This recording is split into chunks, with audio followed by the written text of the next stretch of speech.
State's largest school district will start the controversial park test, but there may be some empty seats in the classroom. Yeah, students from several APS schools say they are planning on walking out, despite warnings from school officials that there will be consequences for those who do not take it. News 13's Catherine Mazzone is here with the details. Good morning, Catherine.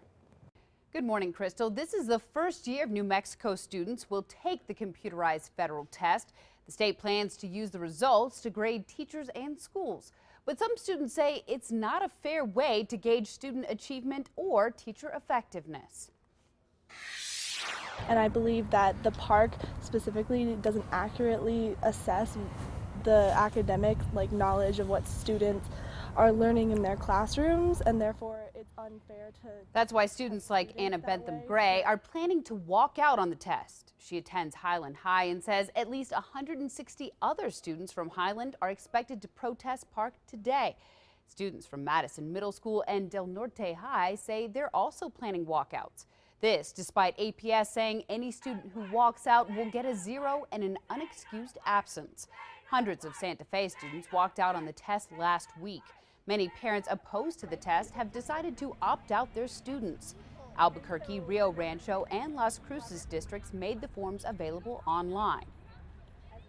Now we're learning students in Los Lunas are also planning to walk out and join the protest. Coming up in our next half hour, we'll tell you what the state's education department is saying and what's brewing among students on social media.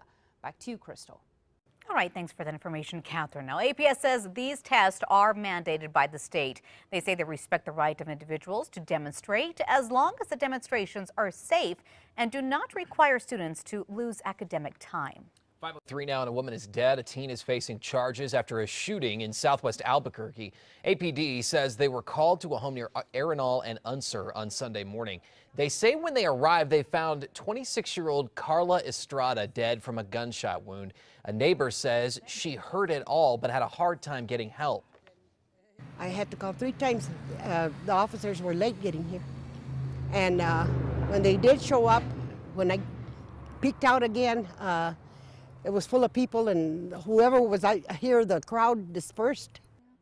Investigators say they got some tips about a Dodge Charger at the scene. That led them to 19-year-old Isaiah Vasquez, who's now charged in her death. 2 people are arrested after some violent road rage in Albuquerque. APD says they fired shots at another car around I-25 in Paseo del Norte last night. Nobody was hurt. Officers say they were able to then track down suspects because several witnesses called 911 right away. They spotted those suspects on the west side and took them into custody near I-40 and 98th Street. And we checked just before news time, and the Albuquerque mom accused of throwing hot coffee on her teen son is still locked up this morning. Police say it happened at the Southeast Albuquerque barber shop on Saturday. Deanne Hopkins' 16-year-old son told officers his mom was upset about a cell phone call he was making, so she grabbed his coffee and threw it at him. According to a criminal complaint, Hopkins then beat him with a broomstick. She was arrested on felony child abuse charges. Parts of the northeastern U.S. are still dealing with the headache of the winter weather. A snowstorm that began in New York yesterday is expected to leave 4 to 6 inches of fresh snow today. New England is expected to get about the same amount. The latest storm could break Boston's 20-year-old snowfall record. Yeah, New Mexico saw record snow as well. The numbers are in today. Our meteorologists say Albuquerque saw more than 4 inches of snow on Saturday, but 10 inches since Friday. The snowstorms caused closures, delays, and dangerous roads throughout the state. And some people flying into New Mexico returned to a little bit of good news at the Sunport after weekend delays and cancellations. Their bags arrived before they did. Officials say bags sometimes get to the Sunport before their owners when there are cancellations or delays. Southwest Airlines canceled all incoming and outgoing flights on Saturday, while other airlines canceled only specific flights. Other than the giant stack of bags, things were mostly back to normal on Sunday. It's now 5:06. The Israeli prime minister is expected to speak before a pro-Israel lobby in Washington today. This comes a day ahead of a controversial speech Prime Minister Benjamin Netanyahu is expected to make on Iran's nuclear policy on Israel's security. The White House and some Democrats were angered by Netanyahu by accepting U.S. Speaker of the House John Boehner's invitation without being consulted first. Democrats plan to boycott that speech. Newly released video shows a woman jumping from an SUV, claiming she was getting away from a possible abduction. The 19-year-old Cleveland woman tells police she was riding with 3 men when one of them pulled a gun on her from the back seat. Fearing for her life, she jumped from the car. As the SUV takes off, a man walking down the street comes to help her, calling 911. That girl told police she only knew the men by their street names. While police interviewed that woman, the white SUV came back. Officers were able to track down the license plate, but the chase was called off for safety reasons. The investigation into what happened is still underway. Okay, take a look at this. Tense moments in the sky as a skydive instructor fights to save a man suffering a seizure.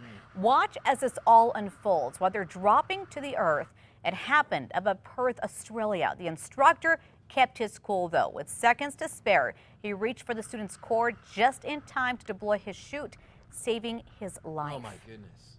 Talk about tense already. You're falling that fast from the sky, and then that happens. Terrifying. Quick thinking. Breaking overnight, firefighters rushed to the scene of a house fire just before midnight in southwest Albuquerque. It happened off of Isleta on Potomac Circle. Our cameras captured fire crews battling the flames. They were able to get the fire completely out soon after.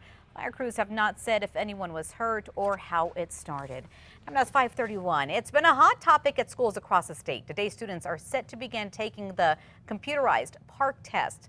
Districts say they're state mandated and will be used to evaluate teachers and schools. Yeah, but the buzz online is that a lot of students may not even show up. News 13's Catherine Mazzone is in the Newsplex covering this. Catherine? Good morning, Adam. Students in Santa Fe already made a stand against PARCC by walking out of the test last week. Now a number of students at districts across the state are planning their own protest. Take a look at some of these social media posts. One student wrote on Monday morning, when the bell rings to go inside, we're all going to stay outside, refuse to go in, and yell, stop the test. There are even event pages on Facebook organizing walkouts like this one for Highland High School. Some students are encouraging their friends to spread the word. Others have even made T-shirts. Parents are also helping their students organize protests. The Department of Public Education is speaking out too. Just yesterday, Education Secretary Hannah Scandera wrote an op-ed for the Albuquerque Journal. She wrote that the test is designed to get students to stop memorizing and start using critical thinking skills, saying it will pay off in the long run. But some students just aren't buying it. People are not okay with this, and we really want to send that message. Parents and students say the tests are not a fair gauge of student knowledge and teacher effectiveness and shouldn't be administered. Some parents have signed opt-out forms for their kids. Back to you, Adam. All right, Catherine, thanks. APS still says students who do not take the test will get a 0 for that portion and an unexcused absence. The Santa Fe School District won't need to search for a new superintendent after all. Joel Boyd is staying. He announced that he will keep running the district.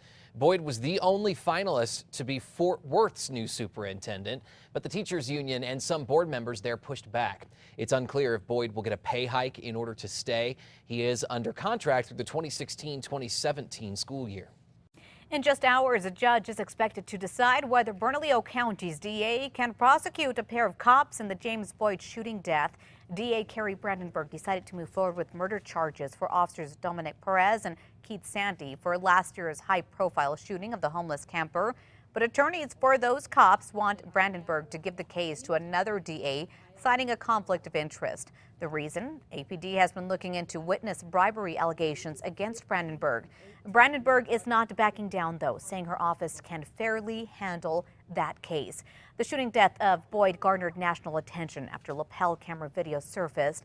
APD says the mentally ill homeless man was camping in the foothills illegally almost a year ago. Video shows Boyd brandishing knives when officers confronted him, but it also shows him turning away when the shots were fired. And today's hearing in the James Boyd case comes just days after another homeless man was shot dead by 3 Los Angeles police officers.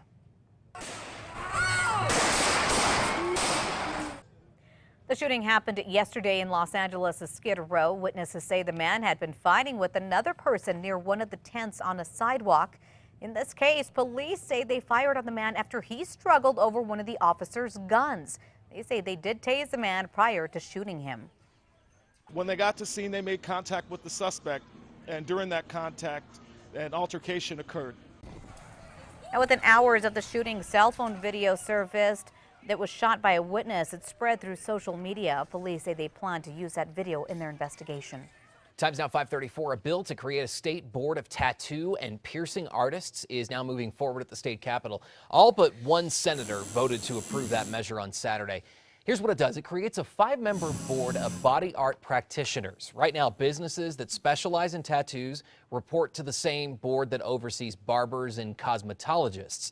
The bill's sponsor, Albuquerque Democrat Jacob Candelaria, says there could be up to 200 people illegally running tattoo or piercing businesses.